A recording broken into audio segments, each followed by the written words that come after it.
کراچی کے مختلف علاقوں میں موسلادھار بارش کے بعد سڑکوں پر بارش کا پانی جمع ہو گیا۔ مزید صورتحال سے آگاہ کر رہے ہیں حیات بلوچ۔ جی حیات۔ دیکھیں، گزشتہ رات سے کراچی کے مختلف علاقوں میں ہلکی بارش کا سلسلہ شروع ہو گیا تھا، جو آج صبح تیز برسات میں بدل گیا۔ تاہم تھوڑی دیر کی بارش سے کراچی میں سڑکیں تالاب کا منظر پیش کرنے لگی ہیں۔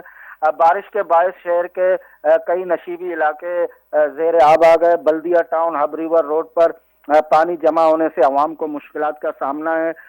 اس کے علاوہ ٹاور، گرو مندر، صدر، موبائل مارکیٹ اور اطراف میں سڑکوں پر بھی پانی جمع ہو گیا ہے۔ جن علاقوں میں موسلادھار بارش ہوئی ہے ان میں طارق روڈ، عزیز آباد، شارع قائدین، بوٹ بیسن، لیاقت آباد، حسن اسکوائر، نارتھ نظم آباد، سائڈ ایریا، کلپٹن، ڈیفنس، قیوم آباد، شارع فیصل، ایئرپورٹ، قائد آباد، ملیر، لانڈی، کرنگی شامل ہے۔